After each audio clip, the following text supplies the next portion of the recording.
Ganun lang. Hindi, Sa tungkol sa mga ganyan, never. kasi ako Kaya lang, tama. yung Parang- fact parang- you were mentioned, Oo. iba na yun. Siyempre, Pinasama niya. hindi nakakaintindi. Pinasama niya kasi Masama na agad. Sinamahan niya na masama eh. Hindi yung hindi nakakaintindi kasi akala ng ibang tao kapag nalista Nasa listahan ka na. Parang oy, illegal yan, ginagawa mo. Alam niyo ho, talagang kahit anong agency ho, lalo na yan sa mga ganyan, meron ho talaga nagre-request. In the Kasi midst kailangan kasi, nila ng tulong. Isinama niya Diba? kasi dito, din sa tungkol sa investigasyon, tungkol sa flood control. Isinama niya yan in the course of time. Yan ang tingin ngayon ng tao, masasama lahat yan. Lahat Hindi, ano ba tayo- hindi kami ho dito. Ginagawa niya, ginagawa Hindi niya. ho kami pumapatid doon sa mga nasasangkot sa flood control. Hindi ho yun. Okay, maraming araw po sa inyong lahat and welcome ulit dito sa ating Tandabunong PH channel mga kababayan. Ito, pag-usapan natin. Congressman Leandro Libiste, mga kababayan, pinagtutulungan na nga ba? Ito, mga kababayan, pag-usapan natin. Kasi alam naman nating lahat mga kababayan, nung nakaraang linggo, pagkatapos sa isang trahedya, mga kababayan, dito kay Undersecretary Tati Cabral, naglabas ng impormasyon itong si Congressman Leandro Libiste, mga kababayan. Ang problema nito, ito nga, dinideny ng lahat. Kasi daw, hindi daw authentic ito. At ito, pag-uusapan natin ngayon kasi, kung hindi ito authentic, bakit yung ibang news channels, mga kababayan, naglalabas ng iba't ibang impormasyon na tumutugma dito sa pinalabas dito ni Congressman Libiste, mga kababayan. At eto ngayon, dito sa executive session, mga kababayan, unfortunately, wala dito si Ombudsman Crispin Boying Remulla na hindi tumupad sa kanyang, anong tawag nito, pangako na bago magpasko may makukulong na. Ayan, magbabagong taon na, wala pa rin nakukulong. Ito ngayon, binabanatan si Congressman Leandro Libiste. Ito, pag-usapan natin dito kung bakit at ano nagiging issue dito, mga kababayan. Ito, atras muna natin ng konti itong video na ito para makuha natin kung anong pinag-usapan dito at magbigyan natin ng komento, mga kababayan. So bago natin i-play, paki-like po and share ng videos natin at paki-subscribe din po ng ating channel. Ito, umpisa na natin. Kung nilalabas itong si Congressman Lean Libiste ng Batangas, ano? Kasi ako, ako wala akong ano Si Boy Wonder yan. Boy Wonder. Alam mo kung bakit Boy Wonder? Bakit? Kasi everybody wonders where he's getting all of his, wala ko. Where he's getting all of his false information. Ako ito lang ang aking pananaw kung Yan mga kababayan, napakinggan nyo. False information daw. So, mayroon na, ano ba tatawag natin dito? Bias or presumption, mga kababayan, na itong informasyon ay nilabas ni Congressman Libiste ay false information. Buti pa itong mga taong to, mga kababayan.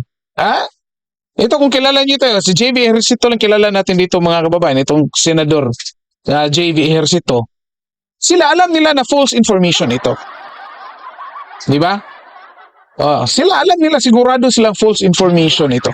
Pero yung taong nagsasabi na kung titingnan natin, walang makukuhang personal na advantage para sa kanya or benepisyo sa kanyang pagbulgar dito, pinalalabas ngayon na ito'y sinungaling.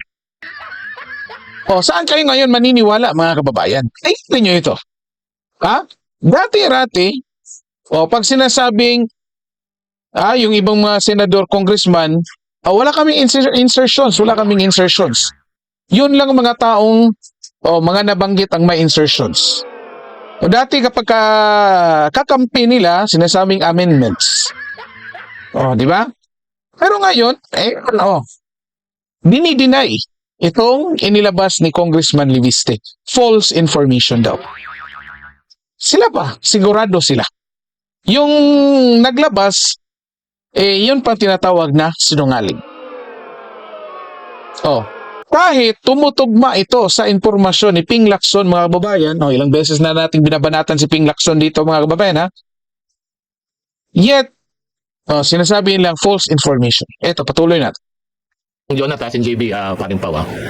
Unang-una, yung mga sinasabi mong nilalabas mo, yung nilalabas mo na yan, una sa NEP yan So walang basihan yan, iba yung NEP, iba yung budget. Ang problema, hindi din natin Paano walang maging basihan, mga kababayan?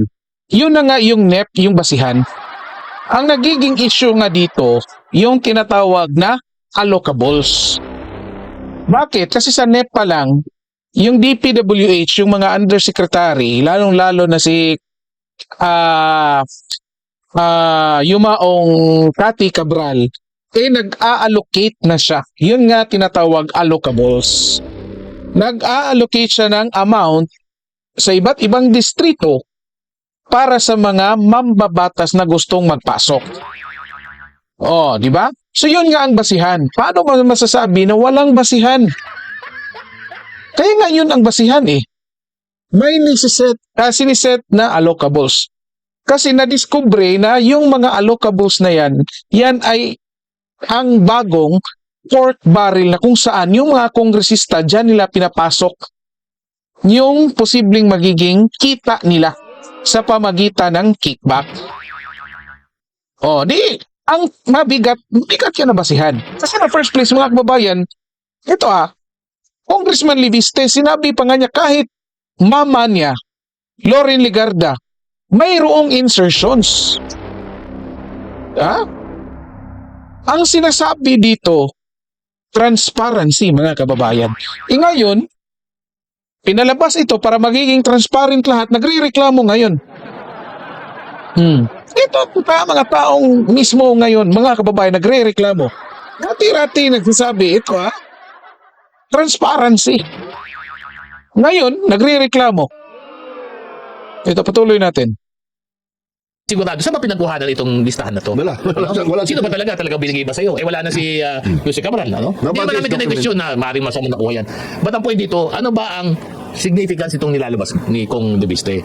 Ang sa akin is that baka ma-misinform ang tao. Tanggalin mo yung baka. Tanggalin mo yung baka na may misinform. Hindi ako mapanig sa Na may misinform ang tao. or ano. Hindi. Ay, mga kababayan. Ito, yung misinformation dito, hindi galing doon sa dokumento. Linawin natin ito, mga kababayan. Kaya babanata natin, sino nga ba ito? Sino dyan, mga kababayan, kung sino ito? Ang misinformation dito ay yung inilalabas ng media. O pati dito sa executive session. O, tinawag mong false information yung impormasyon na inilabas ni Congressman Leviste. Paano ka nakakasiguro na yung sinasabi mong false information ay true? O, di ba? Isa rin yung misinformation. Kasi agad-agad sinabi mo ng false information. O, ang issue dito, mga kababayan, sabi ko, transparency. Hindi yung dokumento ang issue dito. Ang dokumento, nagsasabi lamang na itong mga taong to, mayroong mga insertions at ganito kalaking amount. Sinasabi ba? Sinong nagsasabi na lahat dyan, lahat yung mga insertions niyan ay masama? Sinong may sabi? Wala naman, di ba? Yung mainstream media, oo. Kasi kapag hindi nila kakampi, sasabihin na masama yan. Pero again, kapag kakampi nila, lalo na pag si Risa Hontiveros, comments lang. Yan yung mainstream media. Again, ang mainstream media ang nagbibigay ng misinformation dito, mga kababayan. Linawin natin yung dokumento as is yan, mga kababayan. Magkakaroon lang yan ng misinformation kung may dinagdag, may binawas. Sa pagkakaalam natin, walang binawas dyan kasi nga kahit nanay ni Congressman Leviste kasali dyan. Ngayon, bilang, kasi ito, consider na sa mainstream media ito, mga kababayan, itong mga taong to binigyan kayo ngayon ni Congressman Leviste ng mga impormasyon niya, pwede ninyong imbestigahan. Bakit hindi ninyo imbestigahan? Bakit hindi ninyo dyan pag-usapan, halimbawa, itong congressman na ito, or mababatas, o senador, nagpasok ng proyekto, anong nangyari sa proyekto? Yan lang yung purpose ng paglabas ng information na yan. Yung sinasabi niyong paninira, interpretasyon na yan kung anong pinapalabas dyan sa mainstream media, mga kababayan. Kaya ito nilinaw natin kasi ang nagiging masama ngayon dito, mga kababayan, pinapalabas nila ngayong masama dito ay si Congressman Leviste. O ngayon, ang daming inilabas na pangalan dyan, dapat sila mag-file ng libel case laban kay Congressman Leviste, di ba? Bakit walang nag-file? Oh. Bakit hinahayaan lang nila ni Congressman Leviste until now, nagpapa-interview sa iba't ibang mainstream media? Yung mga congressman at senador, yun nga sinabi, lahat ng senador nandyan. May insertions, di ba? Oh, tuloy natin. Ang akin lang is that kailangan malinaw. Na may misinform Kasi ang tao sa hindi accurate yan. Pag sinabi mo yan, for example, sa NEP, ito ang katotohanan si Ito, alam mo to legislator kayo. Pero tayo, sa gobyerno, alam natin to Lahat po ng legislator at congressman, lahat po yan, hinihingan po yan ng kanilang request for the budget. Hindi, kaya pumapasok talaga sa NEP yan. Pero hindi masama yun. Kasi trabaho ng legislator, congressman man o senador, na magdala ng proyekto sa kanilang distrito. Kasi may pangangailangan lahat ng distrito Yun nga masama dito mga kababayan. Ang nagiging masama dito, hinahayaan ng mga mambabata sa mga senador at mga congressman na yung ganyang practice. In the first place, hindi naman yan yung main na trabaho ng mga congressman at senador. Kasi dapat yan ang trabaho nila. Kaya nga tinatawag na lawmakers, di ba? Oh. Hindi yan gumagawa ng project. Oh, sinong dapat ang magre-request diyan? Dapat yung local government. Sila yung dapat magre-request na ipasok sa NEP para directly under siya ng executive. Hindi galing sa legislative, mga kababayan. Simple lang. Ang problema, hinahayaan ng mga congressman at senador na ganyan kasi nga para for political advantage. Hinahayaan nila yung mali, mga kababayan. So, since hinahayaan nila yung mali, sa tingin ng tao, nagiging tama. Kaya, yung mga mayors, yung mga constituents nila, palaging lumalapit sa mga congressman at senador. Kaya, halimbawa, diyan sa mga MAIP na yan, instead na i-educate mo yung mga tao na hindi ito ganito dapat. Kung nangangailangan kayo ng medical assistance, punta kayo doon sa PhilHealth. Problema, hinayaan na mayroong mga constituents pumupunta sa senador at sa congressman. Kaya napipilitan sila magpasok ng MAI para mayroon silang kukunan ng pera para ipamigay doon. Para magbigay sila ng guarantee letter na may pirma ng congressman. Kahit mali, mga kababayan, hinahayaan kasi para sa political advantage. Ganito ang nangyayari. Instead na i-educate yung mga tao, hinahayaan para ngayon lumalabas na mukhang tama. At ngayon, pinapalabas na ang nagiging mali dito ay si Congressman Leviste. Instead, ang purpose dito, ilabas niya yung pangalan, para, ito, may imbestigahan. Nagpasok ka pala ng proyekto. Anong mga proyekto ito? Di ba? Simple lang naman kung ayaw ninyo. Halimbawa, sa mga senador at congressman, na tignan yan,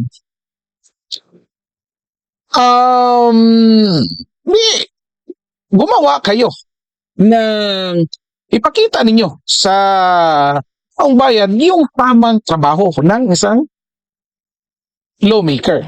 Gumawa kayo ng batas. Alam nyo sa taong bayan na hindi dapat manggagaling sa inyo yung mga proyektong kailangan ng distrito ninyo. Hindi porket may lumapit, tanggap lang ng tanggap. Yan yung nagiging issue dito, mga kababayan. Ito pa ha.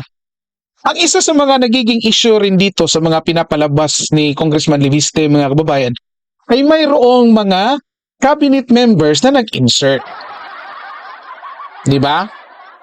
Sige, sabihin natin lahat ng agencies meron. Ngayon, hindi naman sinasabi kapag cabinet members ka, hindi ka pwedeng mag-insert. Hindi naman sinasabi. Kasi posible, may mga proyekto pa talaga itong mga cabinet members na dapat ipasok sa NEP. What problema sa impormasyon? Yun nga, sabi natin, depende sa kung sino nagbabalita. Ito ngayon, na nagiging issue dito, bakit kayo natatakot na ilabas yung impormasyon na yan. Di ba? Simple lang naman. Proyekto niya yan. Di ba dapat proud kayo? O halimbawa, kung ikaw cabinet members ka, kasi lumalabas dito pangalan ni former Executive Secretary Lucas Birsamin, mga kababayan. Kung may proyekto ka, in-insert, tapos wala namang problema, hindi ka naman tumanggap ng kickback, natapos naman yung proyekto. Di ba? Bakit mo ikahihiya? Bakit ka matatakot na imbestigahan ka? Kung inilabas ngayon ni Congressman Leviste, eto, may proyekto itong sekretary na ito. May ganito itong congressman. Wala problema. For transparency, para malaman ng mga tao. May ganitong proyekto pala. May ganitong amount na project pala itong congressman na ito. Tingnan natin. Ano na nangyari sa kanyang project, sa kanyang distrito. Di ba? Sige lang. Bakit natatakot? Ito, pagpatuloy natin. Diba? Pero pag nilabas mo yan, yung sinasabi mo ng lista, sinasabi mo, ito, lahat ito, ang lumalabas parang ang dumi. Ang dumi ng ginagawa sa parang lahat. Hindi nga. Transparency nga ang hanap ng tao. Bakit nagiging kasalanan pa ngayon ni Congressman Leviste na inilabas yung mga impormasyon na yan? Di ba? Hindi kayo mag-imbestiga kung sa mga impormasyon na yan, sino ang kumita at sino ang walang problema. Hindi nyo dapat titirahin yung taong nagbulgar dyan.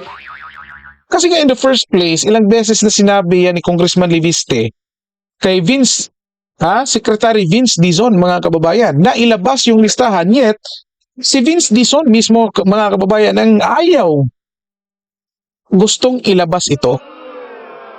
Tapos nasisigaw-sigaw sila dyan na transparency. Di ba? O ngayon, may naglabas for transparency, nagagalit sila.